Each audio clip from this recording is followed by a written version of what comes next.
Like I said, this is the last session for this room today. Right after this session, we'll move downstairs where we'll have some snacks, and then go into the guiding teletracker. Will be presenting what they've done and get your feedback there, and then we'll go into the cube spreadsheets.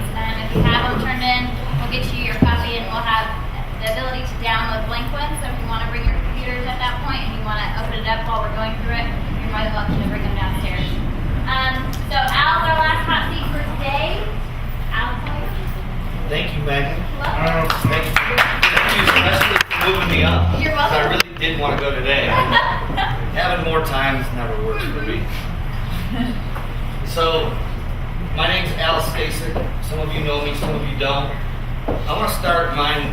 This is the second hot seat I've had, and I want to start it off by doing something a little different. I want to thank Mike and Jay and Megan and everybody at Kinder Reese, Cousin John. And the reason is because there's some people in this room that have been here before, some people haven't, and I think that it's important to point out that the ones that haven't may not even know how good a position that you're in right now. And I'm just going to point that out because I've been in coaching with Kinder Reese for since 2009 or 10. And so I've seen a progression, and the progression isn't stopped. And I know that sometimes, you get hung up, and there's times where like, oh, there's so much going on, and I just want to implement. I'm here to tell you, ride this train, ride it to the end, because it's not going to stop. It's only going up, and we are going to see each other at the top. So I just wanted to say that because this is good. So I want to start out by laying out three things. I'm going to describe my team. I'm going to give you my big picture and how I see it in my market, and make a little announcement and get some feedback on that. So this is the Cleveland market. I live in Bay Village, and so my market basically consists of, this is Lake Erie here, and this is the west side, and I've shared this with some people, but our market's kind of funny. There's an invisible line. It's actually I-77 right down the middle, and agents usually on this side of town don't operate over here, and vice versa. So I'm considered a west side agent. I'm labeling these sub-markets because we all share the same MLS, and that MLS stretches this way, and even stretches more this way, and it stretches further into this market down here. And I'll get to that in a minute. But my market consists of basically from this area right here, everything's shaded, and even some of the unshaded areas. This is actually from a publication that I advertise in every month, and they only advertise in certain areas that have a certain income level. So just because these aren't shaded doesn't mean they don't work them, but they don't get the magazine. But I just kind of wanted to give everybody an overview of my market. So my team consists of myself. I'm the main listing agent, and I'm training another guy to become the listing agent because my goal is excuse me, in 2014 I don't want to be selling. I just want to be running the team, growing it, training. Right now, one of the challenges I'm having is I have 6 buyer's agents, and I don't have time to do all the training, go out and list houses, and motivate them, and then plan events, and just all the things that come along with growing a value-based company based on culture. One guy just can't do it, and so that's going to be one of my next things in my plan, is trying to get somebody in place to help me do that so I can back out of the business. We're located, like I said, in Cleveland. My ultimate goal is that I'm going to jump forward a little bit. I'm going to be opening up a company, and it's a new brokerage. I'm under RE/MAX right now, but RE/MAX, I'm going to have to write them a check this coming year for about $100,000. I can find better things to do with $100,000. So I'm launching Real Home Experts. Yeah, this isn't the final logo. This is a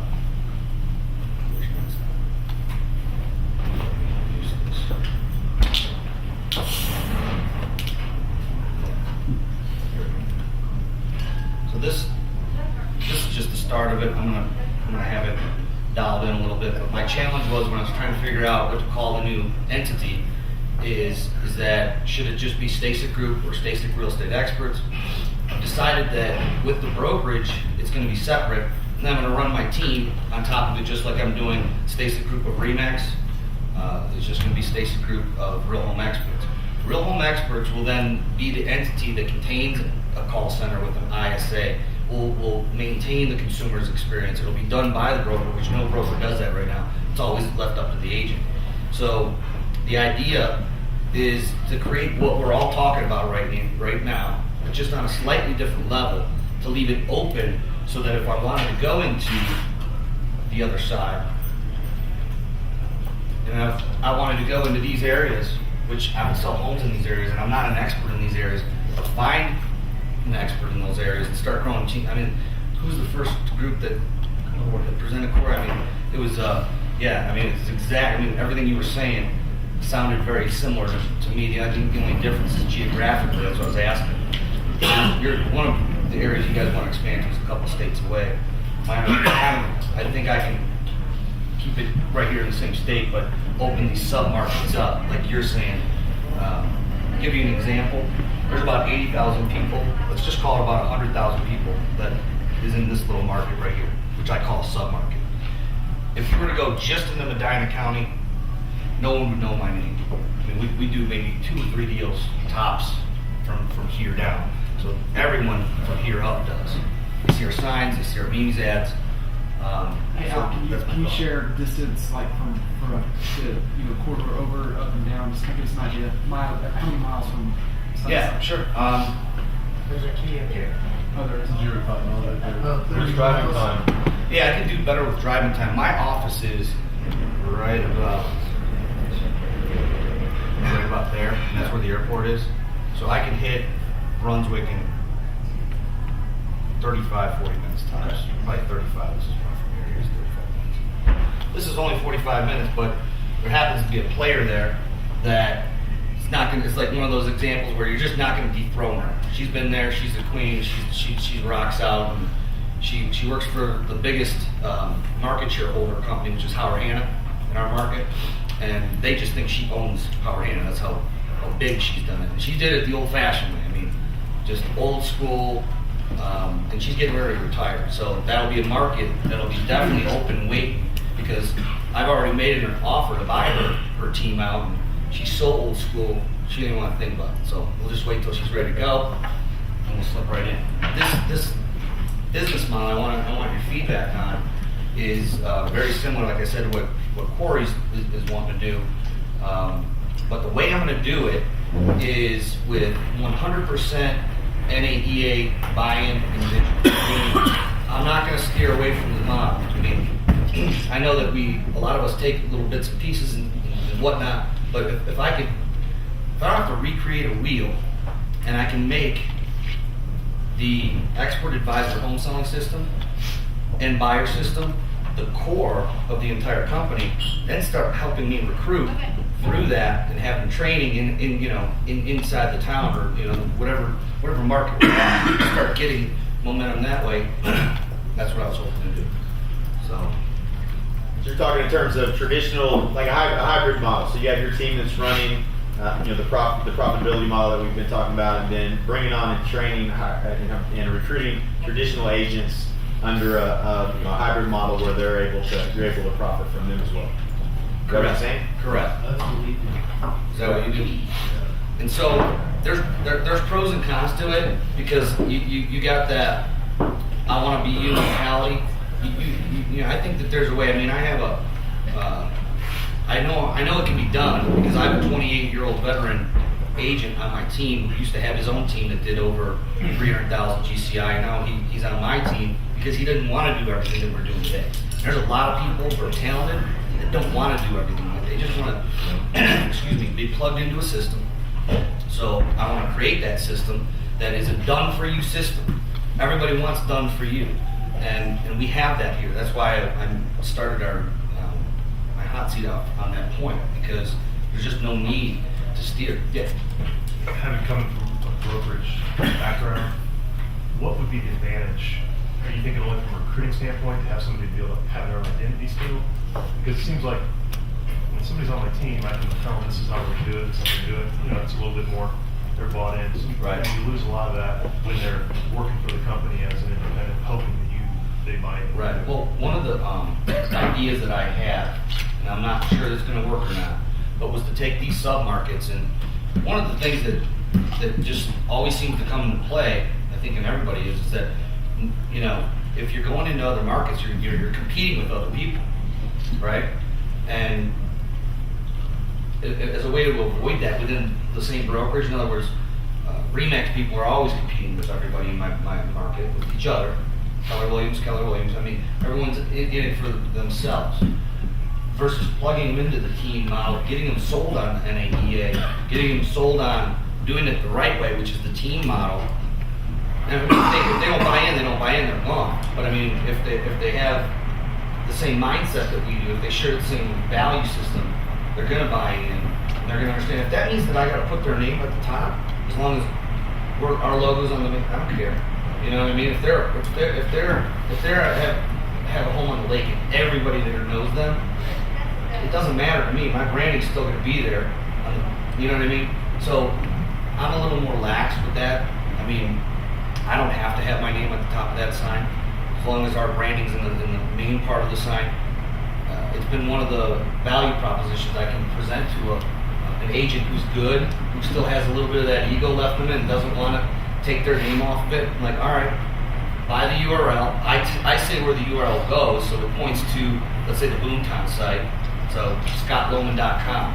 All right, well, it's gonna still funnel back if they go to that site to a company site. If that makes sense. So that's the vision. Just like Corey and Chase were saying, every coaching company teaches how to be better agents. But not better business. So I think one of the things that we're learning here is how to teach our agents how to be better agents. It's not to say that we don't need that extra coaching too, because the boot camps and whatnot are great for that, but I think that's the position we have to take as leaders, as business owners, is that it's our responsibility. It's not Kid Reese's responsibility or any other coach's responsibility to teach your team. You got to step in, do it the way you do it, because if not, you can't hold them accountable for the result. And so that's where I just see it going. So describe the team, my big picture of where I want to see this go. I'm so pumped. Let me show you a document that I put together. I had a lot of time to do this. So this is our revised strategic plan for 2013. Dreams do, and this was completely redone because we're aligning, you know, to revolutionize the real estate industry by building a value-based and profitable company centered around culture of change and growth. Our vision, we believe in changing and elevating the status quo, implementing ideas, and leveraging technology to deliver a consumer experience that exceeds expectations. And this is all wrong here because I got to update from 200 to 300. The thing I wanted to show everybody is my tenure.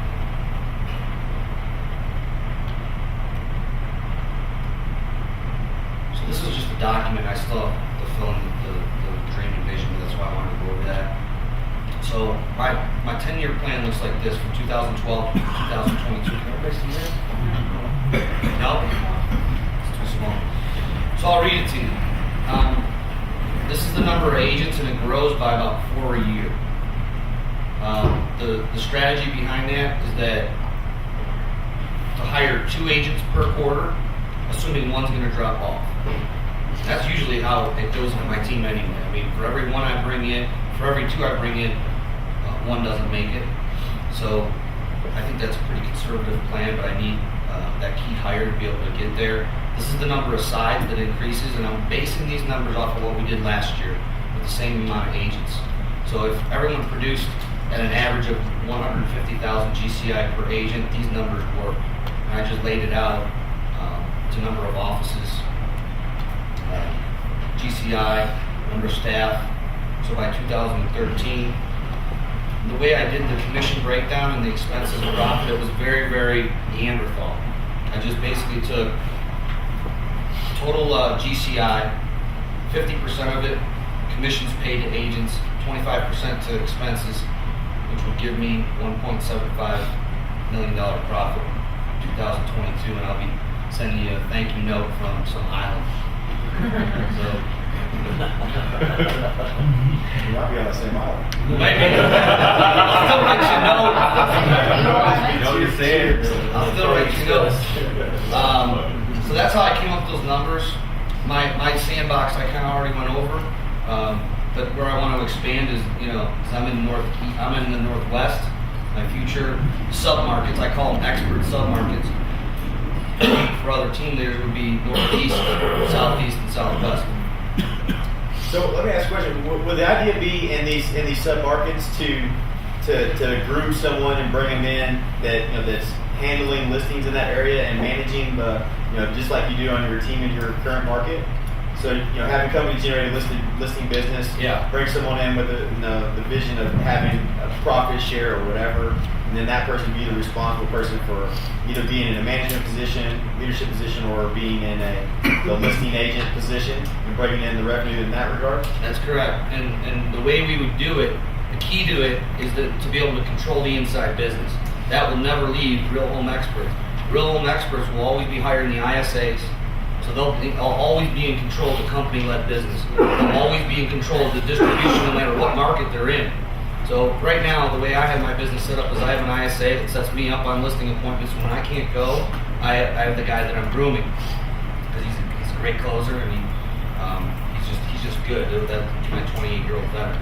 So I figure if we can centralize that call center and make that the ISA, maybe I need 2 or 3 ISAs to handle all the flood, because once I open up the different markets, I can open up different in Google AdWords new ads with new areas. Because right now on the east, we're not touching anything on the east or even in Medina. I don't buy those keywords because we focus on our market. There's plenty of business in our market. But if we wanted to expand, we could literally dominate. The way I'm looking at it is that it'd be difficult for me just by myself to dominate that entire Cleveland area. I need help. I need talent. We're going to have to pay them. We're going to have to incentivize them. I haven't figured that part out yet, but I'm sure it'll fall. What split are you thinking on for the agents that you bring on that aren't handling companies and everything? That are not? Yeah. So is it? I mean, maybe I didn't hear that right when I asked the question earlier. So, I mean, is it a hybrid model? Traditional agents that are brought in and trained, or are they all going to be brought in under the team environment as you? They're all going to be invited. They're all going to be team. There is going to be no traditional option. Gotcha. So You the make split, a traditional the split will be option. whatever your it's split gonna is screw now. The split will be whatever your split is now. Right. Okay. Are you brokerage? Correct. Well, let me explain a little bit about it since you brought up splits. I brought this up last time as a hybrid commission model, and it probably scares some people in here. But let me explain the beauty of it, because I think one of the problems we all share is that if we started our team maybe 7 years ago, we were trying to recruit and we were giving away the farm, right? We got the best splits. Come and join my team, and you end up trying to backpedal, and it hurts sometimes because you never want to take money. Even when you know that they should be on less than 50-50, or they should be less than whatever you're putting them on, 60-40. You have to have that conversation. It's never fun. It's never comfortable. And so here's what I did. Did you look at yours? No? You didn't? Waiting for your spreadsheet. Well, I had a programmer working on the spreadsheet, because this is kind of an accounting challenge. But I have it on a little spreadsheet. We do it, by hand right now. But so the way we do it is that from $0 to $9,000 for the first month. This is all within a month. The agent is on business does not come from the company. The agent's on a 50-50 split. From $9,000 to $15,000, they're on a 60. Now this is all within that first month. These are closings within 1 month. I'll give them 60% of the pot. And then from $15,000 and up for that same month, they'll get 70. Here's the caveat. We've shifted all of our business that we were just throwing out and giving to the agents all inside of the ISA. Now anything that comes from the ISA, And the goal is to replace all of their business that they're doing on their own or generating or converting on their own to ISA converted appointments, as long as they're busy on ISA. So what I did, and we've talked about this and beat this up on how you would do it, is that if you were to just do a 20 or a 15% referral fee, it comes off the top. And if you do the math, you really aren't getting a 15 or 20%. I mean, when you look at the difference between what comes out for the team leader or broker at the end versus if you were to minus it out as an expense, does everybody understand that? There's a vast difference. So what we're doing is on company generated buyer business, that 50, 60, 70 turns into 35, 45, 55. So that's actually what the agents are getting, because what we do, we take a 15% referral fee, we call it an ISA referral fee, and we take that out as an expense after whatever split they were on with the team. Does that make sense? So we don't take it off. We calculate it up top, but it doesn't get taken out up top. You see what I'm saying? Yeah, it's taken out. You're taking out of their percentage. You're taking out of their percentage as a cost to them. For the lead. Yeah, exactly. That's what we did, the same thing. Otherwise, you end up eating it if you take it off the top. Exactly. You end up taking part of the cost yourself. Right. And I'm like, you know what? This isn't a true 15 or 20 or whatever. So, and you know, nobody likes big referral fee numbers, right? They don't want to see 25 or 30. So on listings, we don't just pass those out to anybody. But if I have to give one to Dan or another agent, if Dan can't run it, we do have a couple other agents that I trust on a listing, especially like if it's in their neighborhood and they know it and they're experts and they've sold a bunch over there, it goes to 20% expense. So same calculation off the gross. Our average commission is $5,250, $5,250. So you just take 20% of that and then do their normal split on how I have them set up, and then the 20% comes out of the expense. Does your Excel sheet show you, like, can you look back and say last month this is the average percent that I earned? So you know, like, basically if they're hitting the 50, 60, 70, or 35, 45, 55, like what your average percent is that you're paying out? Well, I can look at the total. I can look at the total GCI that came in, the total that I paid out to the agents, and total. How many of those people are ever getting the higher, are your agents getting higher splits? It happens sometimes, like in July, when everyone's crushing it. But it's rare. See, that's the beauty of it, is that if I got a rock star, then hey, go get it. Go get it for that month. Isn't the question that always comes up now your agent like tries to push stuff into the next month to kind of? Well, here's what's happened with it. Just 10 minutes ago, I get a frantic email. The lender's holding up a closing. If you would have had that check that came in, would have been on a 70% split, but it's going to be pushed to February 1st, and I have a zero tolerance, you know? Sorry. Yeah, right. But on this particular one, I mean, you know, I'm not going to be, you know, it's to my discretion. I mean, he busted his butt. He's digging in his own pocket to come down to boot camp. So on that particular one, I'll ban it.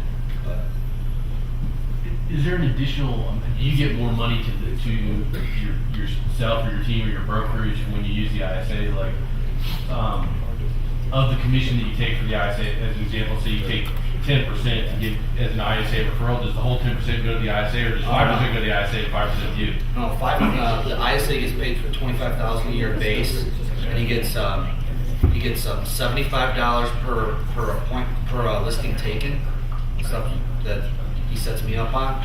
And I mean, I like Jay mentioned, you know, they should get that $75 bonus if they actually made that call.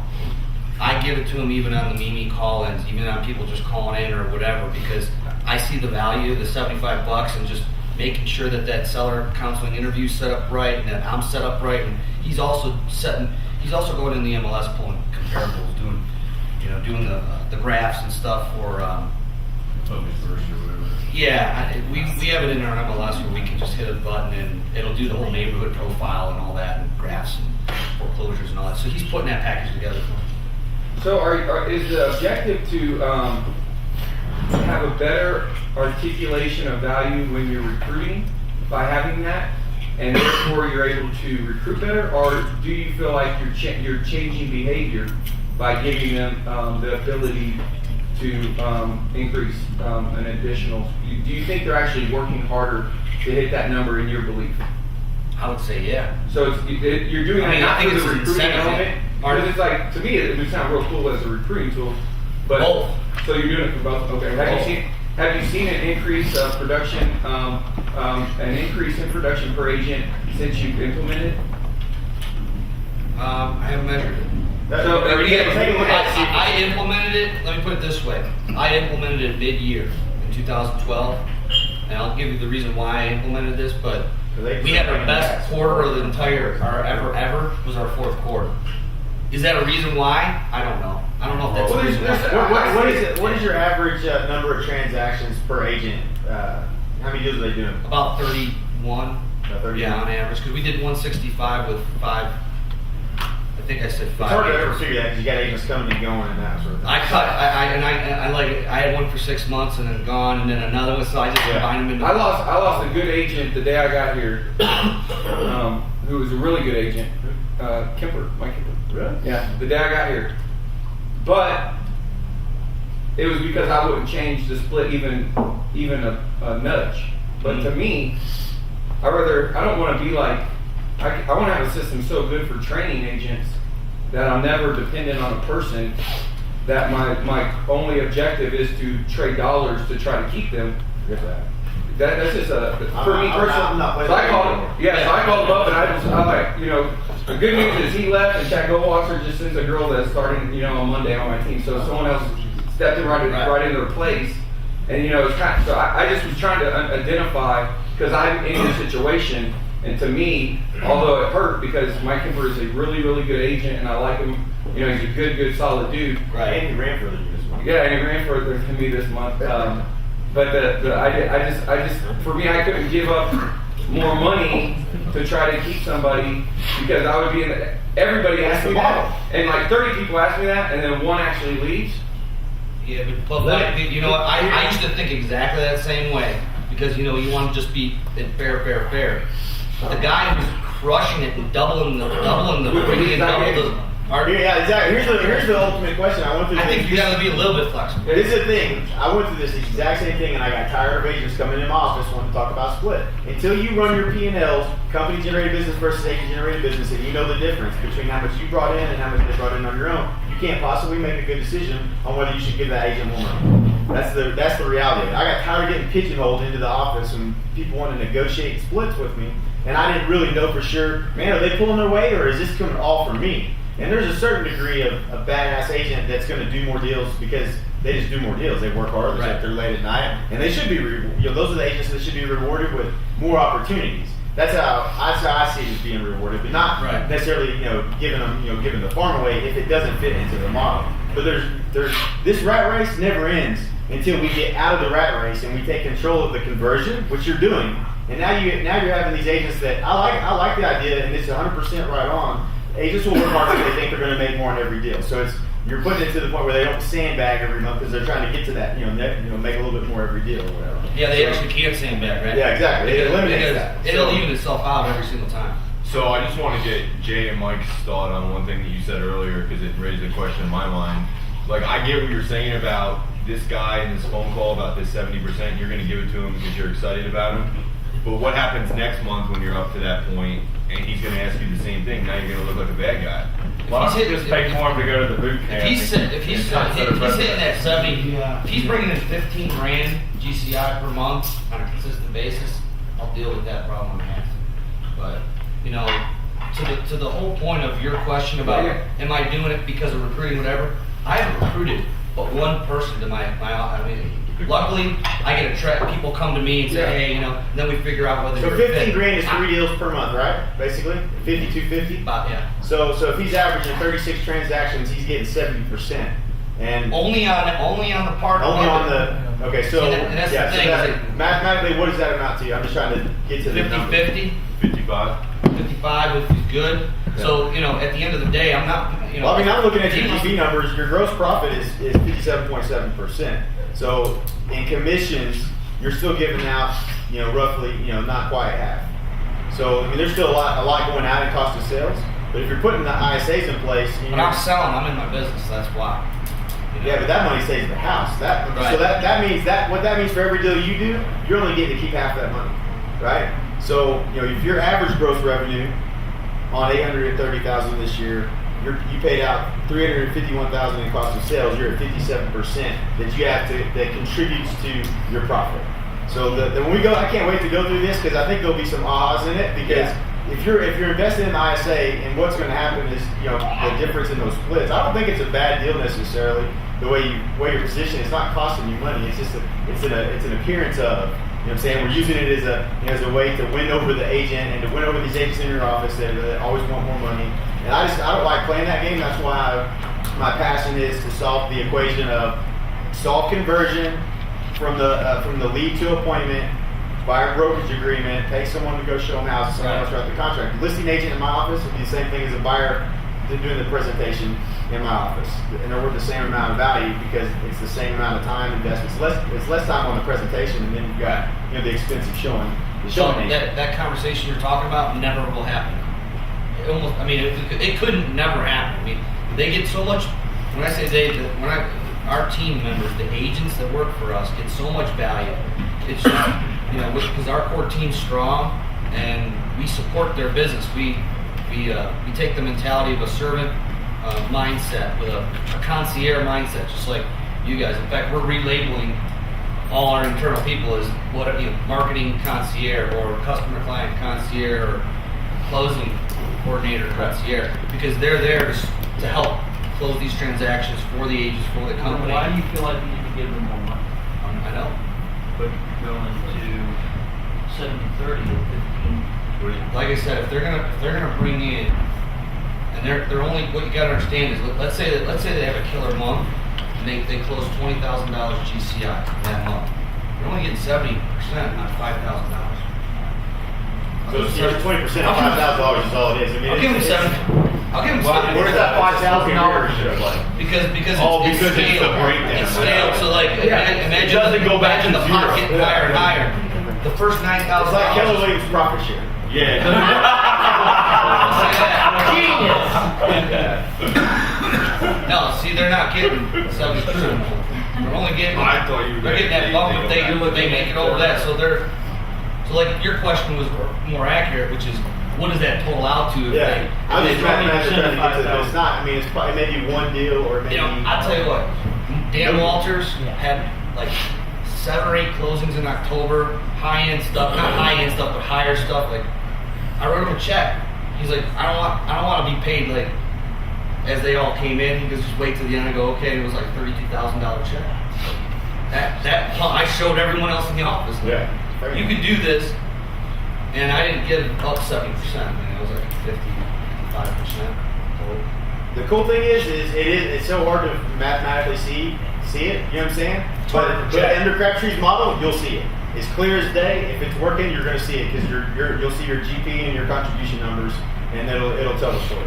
So that's the cool thing is once everybody gets conditioned. Is anybody looking at their numbers like that on a monthly basis yet and starting to get a feel for that's what's making the difference in it going up and down? So like once that becomes clear, it took me a little while to get it, but once I got clear on it, it's very, very simple. You'll see that those differences and the changes that you make, and you'll be able to see within a few months what the impact is on, what the impact is on it. So that's the good news. Is I'm not against it. It's just confusing as hell, which is a good reason to do it because agents are stupid as it is. Right. So I mean, that's not a bad. Pause on that requirement. Yeah. No, but you're right. I mean, if you look at it from like a USP, and I haven't recruited ever yet, other than maybe throwing out a couple videos. I need to do more of that. But we'll be doing more of that. 70% on our team. But exactly. That's the USP. There's the USP. Really? Yeah. Nobody's gonna what? That was the biggest challenge we had when we went independent was determining what our split was going to be, and you nailed it with the 11% we had off the top. This was just what we had. That was the equivalent of what it was at Coldwell Banker, 6% at Coldwell Banker, 5% from my dad. So that was just what we were. They were already used to that, so we kind of left it at that, and then we just whatever it was. It ends up being like 44, 49, and 54. To that point, I didn't mention this, but Real Home Experts is going to have the same thing as what Remax is. It's 5%. So they're already used to the 5% coming out, and then everything going from there. So that'll remain the same, and that'll become a profit center that wasn't there. one of the things that I have a question on is that if I do sell, let's say, a territory to somebody, I was thinking of selling to them temporarily for like, let's say 3 years for $10,000. What that does then is we can start combining all the income to do radio. Because in my market, let's see if I can pull that back up. The problem that I have with radio, is not because I don't think it works, well I know it works, is that I'm over here, right? And those radio waves are going all the way over here. And yeah, I could find I could drive over here to Twinsburg and take a listing there. I mean, it's like an hour and 15 minutes each way. You have to start thinking, does it start to make sense? What if I had to run out and do something to help service that listing? It just makes more sense that someone geographically is closer.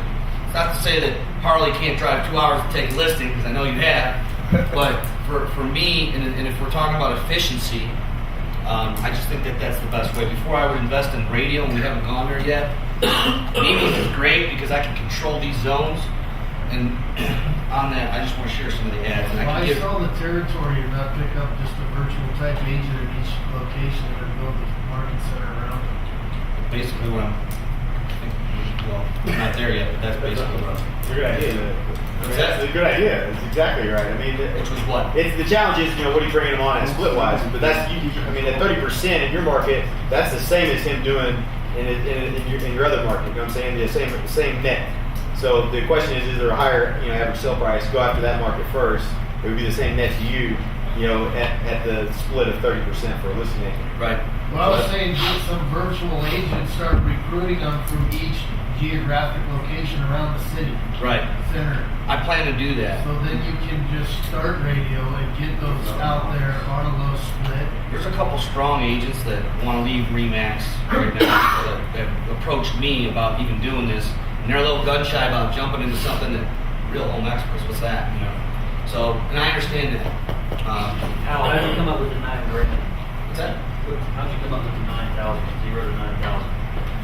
50-50. Well, originally when I started my team, I had people on splits like your traditional, like 50-50, and if they were to bring in $25,000 GCI in a quarter, that they could get up to 60. And if they brought in over $40,000 or 45, I forget what it was, in the quarter, then I put them on 70. But the problem with that was, so you'd have to be a player to bring in that, right? But then that player would have a bad month and I'm paying them on a high split.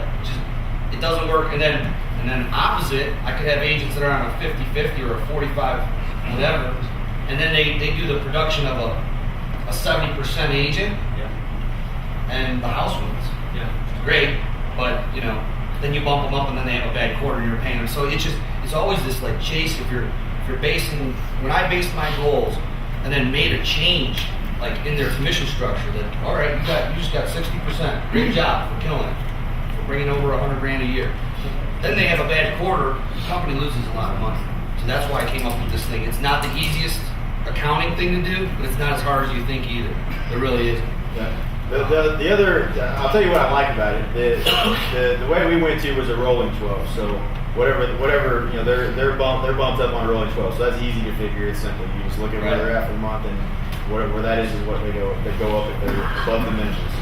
So ours is, I think our highest is they got to be ranked up something like 13,000 or something like that.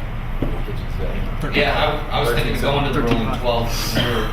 But it doesn't motivate them any one month to do anything extraordinary, and that's what I don't like about it from an agent perspective. So it's easier to track, but I think that's definitely it's gonna get them more motivated. There's no question. It's easier to recruit. It's gonna get them more motivated. There's two benefits to doing it. Yeah. I would have it say have dinner with best-selling author Al. I will. That will be the case soon. That will be the case very soon. Dinner with the author. So here's just a couple of things that I can share with everybody.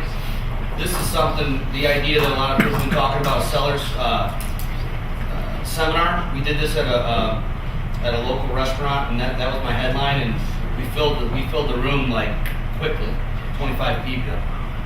The thing that we found out that Diane shares with us is that these are long-term listings. I listed one out of those 25 right now, but that doesn't mean we're gonna probably list more. You put them in the pipeline, you put them in the nurture. And this was funny because I just got there and I just winged a listing appointment. That's all I did. I just went over the laws in front of everybody, and they were asking questions and engaged. And I got my stager there, and it cost me like $500. I mean, that's like a Plus a laptop. the insurance company paid for the laptop. I think it was. Yeah, it did. I think it was. They're like, they got the memes like Stasek still in a. I'll break in and grab all the shit. What did you serve for dinner for $500? Hot dogs? What's that? Hey, it was hooligans. You guys know Pardon? What did you serve for dinner? They got to choose whatever there was 3 things on these types of things. It was really easy to do. Yeah, it was like 20. How many people showed up? It was like $17 a plate, $18 a How plate. many people do you have? 20, 25. Okay. That's awesome. Because at my dinner seminars, I have usually 100. That's what I said. Oh, you have 100 people? 2 nights. I always do 2 nights. We're doing seminars. We do 2 nights, like Tuesday, Thursday, and like You got to pay extra for paleo though. So the fast action bonus to the first 10 responders right here, that was just our get moving package that we did with 2 men in a truck. 2 men in a truck. You know, where it's got like 3 boxes of this little, 3 boxes of medium, 3 large, some packing tape and whatever.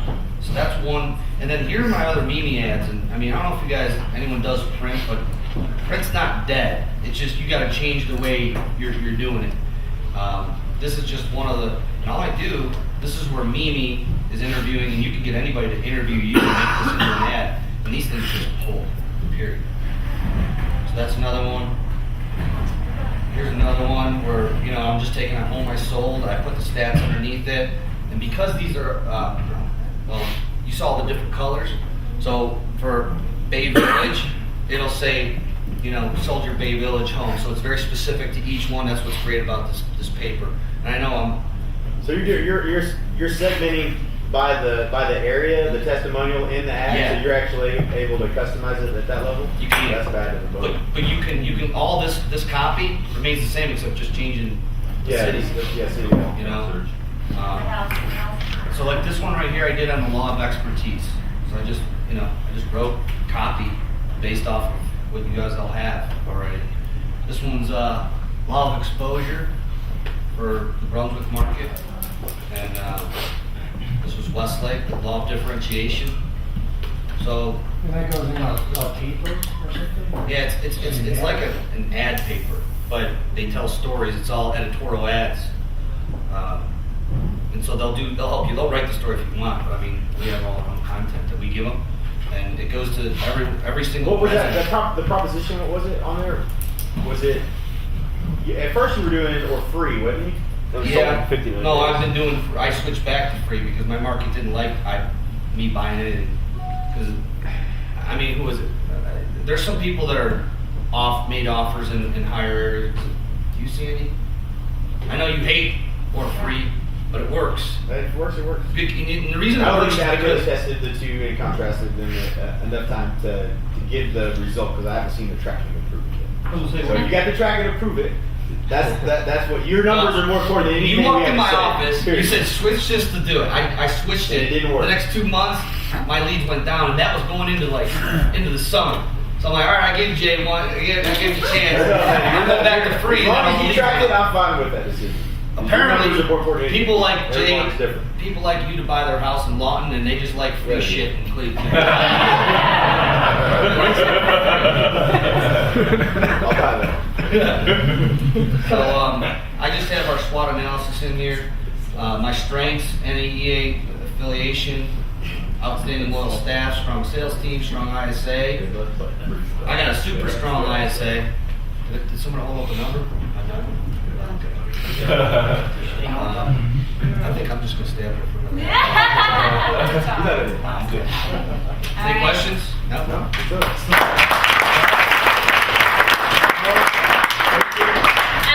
All right. Like I said, this is our last session up here, so we're moving downstairs. So go like you're going to the shop. Make sure you take everything with you. And once we get downstairs, you already see Jay's passionate about the keys. We're gonna get you guys. You should all have a copy in your inbox. So if you want to bring your computers down, we'll have them open. Yeah. Yeah.